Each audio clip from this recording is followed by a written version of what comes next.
Pues hoy en nuestro rincón del escritor en Alfresco contamos con Daniel Sánchez. ¿Qué tal? ¿Cómo estás?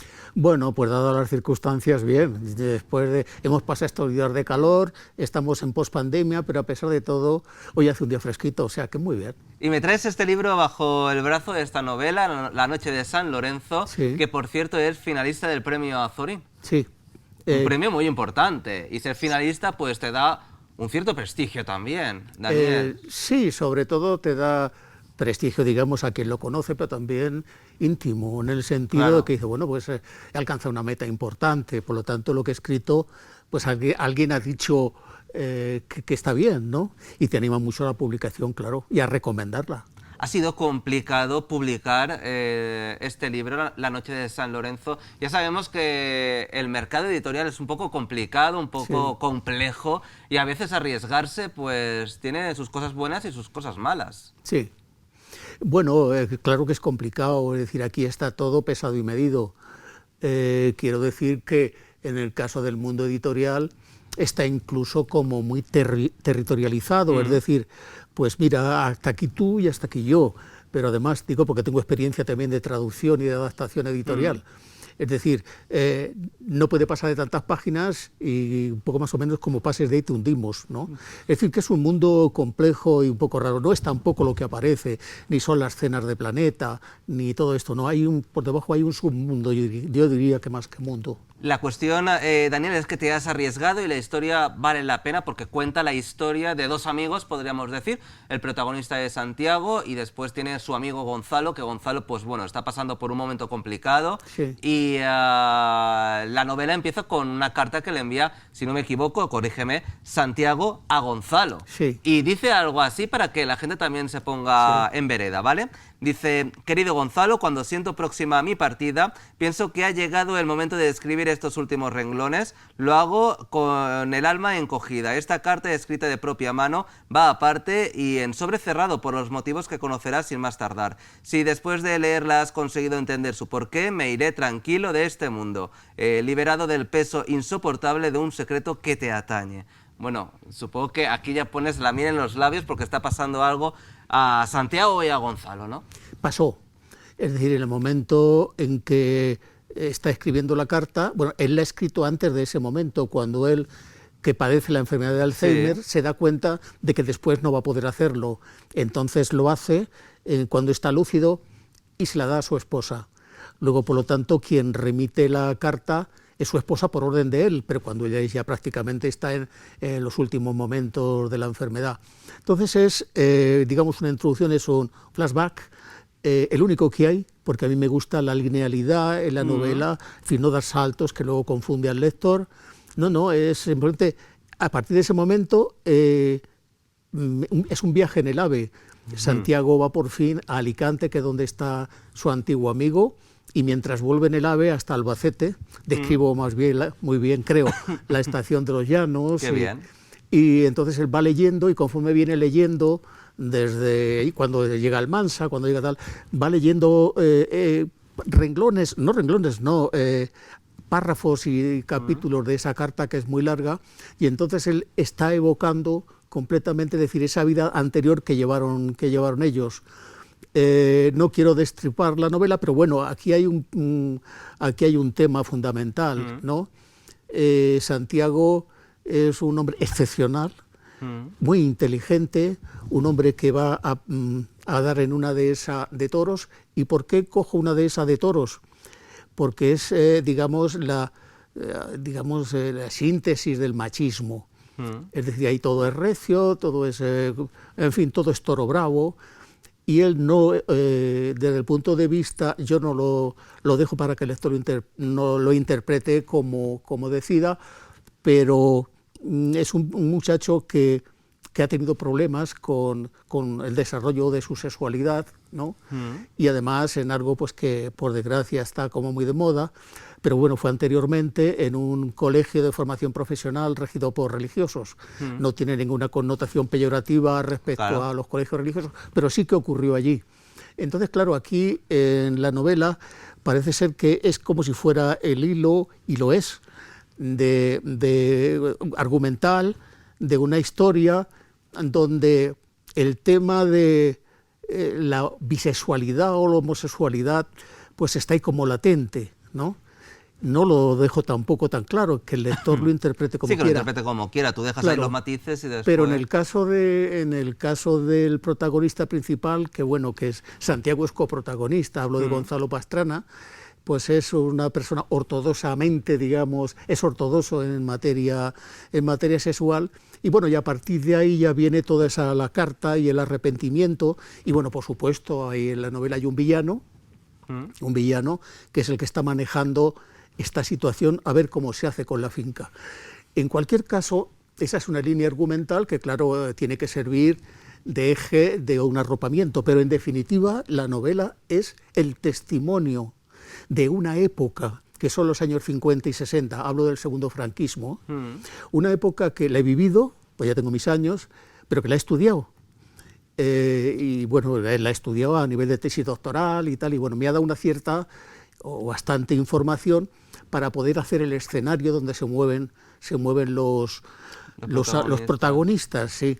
Incluso, bueno, pues he ido históricamente puntualizando para que se vea el momento. Por ejemplo, hago referencia a la caída de Fulgencio Batista en Cuba, hago referencia a la crisis del Canal de Suez, pero digamos, más que nada es para fijar al lector en que tenga un poco de información en el momento en que se está desarrollando la escena. Incluso saco a colación, saco en una escena importante a Juanito Valderrama y a Dolores Abril, que es entonces cuando están pues en su apogeo de canto y demás. Entonces hay una descripción de la sociedad manchega, que de alguna manera es española, en ese momento determinado, pero también de una clase social. ¿Y qué tipo de clase social? Sí, bueno, es la clase social. Delibes lo hizo de otra manera, es la misma época, pero Delibes lo hizo como muy polarizado. El terrateniente y luego pues el lumpen de... No, aquí ese lumpen no existe porque yo no lo he visto, ni existía ya, pero sí la clase terrateniente. Entonces esa clase terrateniente, no queremos decir nombres, pero aquí en Albacete y en La Mancha los tenemos muy en mente, pues en aquel momento tuvo su apogeo y es una clase que se ha extinguido como tal. Entonces se ha extinguido de muchas maneras, como clase terrateniente también, pero como esa clase influyente que tenía un centro de multiplicación, dijéramos, ¿no? O de relación, o de ensamblar las distintas dinastías, pero que en definitiva lo que está en el horizonte es la tierra, acumular la tierra y concentrarla. El casino primitivo pues es un protagonista, digamos, silente de esta situación.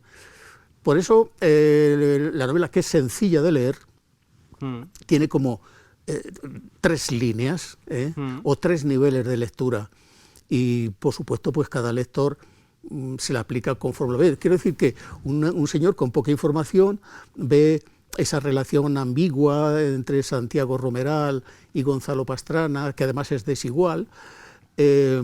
Otros ven pues la situación social en ese momento, y otros ven con alguna más de perspectiva el momento histórico del franquismo, que quizá no es tampoco el que nos han dicho, de mucha represión y mucha policía y tal. Ahí aparece un personaje grotesco, que es el gobernador civil como representante del régimen, y es un personaje casi más bien grotesco, ¿no? Pero vamos, quiero decirte que no es tampoco una diatriba contra el régimen ni a favor del régimen, sino que los tiempos habían cambiado mucho desde el primer franquismo al segundo franquismo. Es decir, han cambiado mucho desde la perspectiva de la novela, desde Miguel Delibes a, con todos mis respetos, yo. Daniel, para recapitular, porque me gusta mucho lo que has dicho, que La noche de San Lorenzo tiene como 3 historias, podríamos decir, sí, ¿no? La historia de Gonzalo y Santiago, esa ambigüedad que había ahí, esa carta que le manda Santiago Gonzalo, ¿no? Ese flashback de un inicio que será el punto de partida de toda la novela, sí, esa situación social que se está viviendo en los años 50, en los años 60, y después tiene esa parte más histórica, ¿no? También, sí, para centrar la historia. Pero es que además de los protagonistas de Santiago y de Gonzalo, y también de ese gobernador que me estabas comentando, Bueno, también, aunque es una novela coral con dos protagonistas, sí que hay personajes que van saliendo a lo largo de la novela que tienen su propio peso, ¿no? En la historia. Por ejemplo, para que nos cuentes algún personaje anecdótico importante, porque hay de todos, hay familiares, hay curas, al final hay de... Sí, no tan anecdóticos. Por ejemplo, tía Matilde. Tía Matilde es ese caso que yo lo he visto. Es decir, lo que hay en la novela, no todo me ha sucedido a mí, pero sí todo lo he visto. Y todo o si lo que no he visto me lo han contado. Y sé que lo que he dicho y pongo y escribo, novelado, como tú quieras, es verdad. Entonces, la verdad es lo que respira la novela por todas sus páginas, ¿no? Tía Matilde es un personaje enternecedor, pero que simboliza de alguna manera, no de una manera no totalmente, y otro personaje, este es un poco más anecdótico, que es la condesa Bailaora, simboliza la marginación de la mujer. Por lo tanto, la novela tiene, al nivel que se le quiera ver, tiene una connotación feminista importantísima, porque ese problema de la marginación de la mujer lo he visto en mi familia, lo he visto, y no de una forma violenta, ¿no? Sino de una forma consuetudinaria, pero que ha existido. Entonces he querido también centrar mucho la novela en la marginación de los diferentes. Uno es el caso de la mujer y otro es el caso de un chico presumiblemente homosexual, pero que no está tan claro, pero que en cualquier caso es un marginado y una persona que se le hace la vida imposible, ¿no? Por lo tanto, la novela tiene bastante hondura de este perfil, digamos, psicológico, sociológico del Albacete y de La Mancha en aquel momento, porque el escenario principal, bueno, es la ciudad de Albacete, pero es también la dehesa está en el campo de Montiel, ¿no? Yo calculo que está por ahí, porque lo he visto y conozco que hay alguna dehesa, por la carretera de Balazote y demás. Y hay también pues una descripción de los pasajes o paisajes de antaño. Por ejemplo, el Alto de la Villa es un escenario fundamental, ¿no? Donde pasan cosas... todo el mundo conoce, o todo el mundo ha llegado a escuchar algo sobre el Alto de la Villa. Incluso yo, que no soy de Albacete, me han explicado lo que era antes el Alto de la Villa, que ahora mismo evidentemente no tiene nada que ver, es la zona de Villacerrada y demás. Era pues un mundo cutre que conocí muy bien. Porque... ¿Cómo era? En el sentido de, para Albacete, ¿qué significaba para Albacete en aquella época el Alto de la Villa? Porque yo he escuchado, evidentemente, yo no he vivido esa época aquí, pero era como un lugar con prostitución y demás, y yo no sé, es que no me lo puedo ni imaginar cómo era, porque ahora lo veo como un barrio evidentemente normal y corriente y tal, pero en aquella época, Daniel... Bueno, el Alto de la Villa era una anomalía. Digamos que es una anomalía que una ciudad que entonces tendría unos 50.000 habitantes, que tuviera un barrio chino. Sí, es que claro. Por eso me llama tanto la atención, sobre todo en aquella época. Claro, ¿sabes? Que tenga un barrio chino, pues el Raval del São Pau de Barcelona o el Carmen de Valencia, pues bueno, vale. Pero en Albacete un barrio entero donde prácticamente el 100% de lo que había en ese barrio estaba vinculado al negocio de la prostitución, era una anomalía. Pero además... Sobre todo en aquella época, ¿eh? Sí, que habló, claro, de... Bueno, ya esto viene desde finales o de principios del siglo XX, cuando empezó a degradarse ese barrio, a degradarse socialmente. Pero vamos, yo lo conocí en los años 60, finales de los 50 y 60, porque trabajé allí. Entonces, pues ni becas ni historias, había que trabajar si querías estudiar. Exactamente, trabajé de repartidor. Entonces, con un triciclo que llevaba 500 kilos, subir una cuesta dándole así, y con 17 años o 18 era heroico, ¿no? Ahora me acuerdo y digo, ¿cómo podría? Pero lo que es verdad es que trabajé allí algunos años y al relacionarme con esa gente, pues conocía prácticamente a todas, más que a todos, porque los todos eran transeúntes, las todas Sí. eran fijas, ¿no? Pues te dabas cuenta de lo que había allí, era un submundo, no solamente un inframundo económico, donde la pobreza era extrema, sino sobre todo moral, ¿no? Entonces yo aprendí algunas cosas, a ver la crueldad de ese mundo, que precisamente lo expongo ahí en la novela, un capítulo que es espeluznante, pero al mismo tiempo la piedad que me inspiraba aquella situación, que en definitiva era fruto de la ignorancia y fruto de la pobreza. Pero en cualquier caso, tenía, siempre lo canalla tiene una dimensión hasta lírica, ¿no? Y bueno, pues no es que salga mucho en la novela, porque sale lo más crudo de ese barrio. Y claro, ¿por qué sabe a verdad? Porque lo he visto y lo he vivido. No, mejor que tú no lo sabe nadie, evidentemente. Claro. Bueno, lo sabe la gente que lo ha vivido, evidentemente. Sí. Y yo siempre agradezco escuchar estas historias porque forma parte de la historia de Albacete al Hombre, final. claro, O sea, claro. Entonces, fíjate, eso tenía su importancia, es decir, el misterio o la anomalía no es tanta si se tiene en cuenta que Albacete es un cruce de caminos. Y entonces, pues, no había el tránsito que hay ahora, tanto por ferrocarril como por autovías y tal, pero las carreteras, las que hubiera, que no eran muy buenas, pasaban por aquí. Y, de hecho, en torno a Albacete existía un perímetro de posadas, ¿no? Es decir, las posadas es donde naturalmente hay trajinantes, donde naturalmente existe tránsito, ¿no? Y claro, las posadas aquí en Albacete había muchísimas. La que nos queda, la única, es la del Rosario, y gracias a Dios que la han mantenido. Sí. Pero las posadas y la prostitución están tan cerca como estaba Maritornes en la venta de Cervantes, ¿no? Por tanto, sí que claro que se podía hacer una novela con eso, y además una novela digamos, de la clase esta negra, novela negra que se llama, ¿no?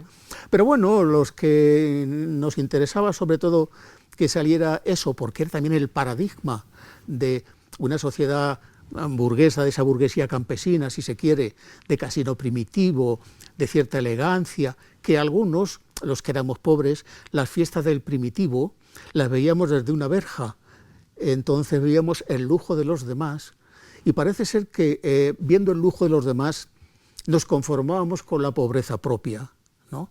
Pero que eso existía, era un mundo donde efectivamente ya a partir de finales del año 59 empieza el desarrollo, los años 60, el desarrollismo de mano de los tecnócratas, y España está empezando a ser otra cosa. En el punto de vista económico, social, político ya tardaría más años en normalizarse.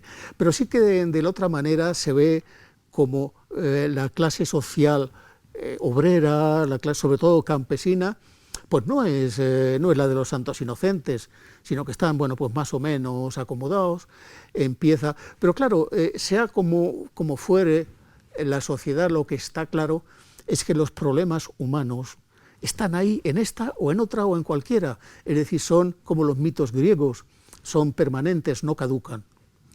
Daniel, me estoy quedando embobado porque es que me encanta escuchar a la gente cómo cuenta la historia de Albacete, sobre todo en una época que no hemos vivido los más jóvenes, jóvenes, que yo, ya tengo mi edad, evidentemente. Bueno, te lo cambio pero cuando quieras. Pero no soy de Albacete y me gusta escuchar estas historias y yo creo que a todo el mundo le debería gustarle porque evidentemente forma parte de una identidad, de una ciudad, de una cultura, de una sociedad. Y yo creo que los jóvenes deberían escuchar estas historias, evidentemente, y parte de esta historia pues está en La Noche de San Lorenzo, que pueden encontrar en las librerías de Albacete, ¿no? Se pueden encontrar en cualquier librería, ¿no, bueno, que yo sepa, las principales está, pues te hablo de la librería popular, claro, te hablo de Erso, en Circus, en fin, que está, y supongo que en alguna más, pero vamos, aparte de que esto ha sido publicitado en toda la región a través de las cabeceras de La Tribuna. Yo soy colaborador de La Tribuna algo así como 30 años, escribiendo artículos, ¿no? Se nota que escribes muy bien, Daniel, hay que decirlo todo, ¿eh? Gracias. Tienes práctica, se nota. Bueno, es que aparte de la voluntad que uno ponga o la técnica que uno tenga, escribir en un periódico ayuda mucho. Claro que ayuda. Te ayuda, es decir, no dice que es que aprendas es novo, ¿no? Pero que sí te ayuda a corregirte, a esto no es así, esto lo haría de otra manera, aunque sea, digamos, a toro pasado, pero eso te hace que te vayas depurando en todo eso. Y yo, pues en el caso de La Tribuna, pues no tengo más que motivos de gratitud, porque me han permitido expresarme con toda libertad, aprender mucho y enseñar, creo que también. Bueno, Daniel, muchísimas gracias de verdad por estar en Al Fresco, por presentar La Noche de San Lorenzo. Es una historia increíble que, como bien ha dicho Daniel, pues es que hay 3 historias realmente. La historia de Gonzalo y Santiago, con esa carta inicial que le envía a Santiago, enfermo de Alzheimer, antes de que se olvide de todo, de respirar.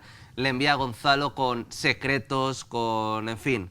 Tenéis que leer el libro, evidentemente, para saber el devenir de Santiago y de Gonzalo, qué le quiere decir con esa carta. Después también está el segundo escalón, la Sociedad de Albacete, por ejemplo, que, como bien ha contado, en un capítulo se lo dedica al Alto de la Villa, el actual barrio de Villacerrada, y también nombra más Albacete otros espacios, otros lugares emblemáticos, como la Estación de los Llanos, y también está esa parte histórica, ¿no? Son 3 historias diferentes que, la verdad, valen la pena leer. Bueno, muchísimas gracias, Daniel, de verdad, por estar aquí en Al Fresco y presentar La Noche de A vosotros, muchas gracias. Pues espero que esté por aquí muy pronto, porque evidentemente sé que estás escribiendo seguro, como buen escritor, evidentemente. Bueno, nosotros continuamos con más cultura, evidentemente, aquí en Al Fresco, así que nada, no os vayáis.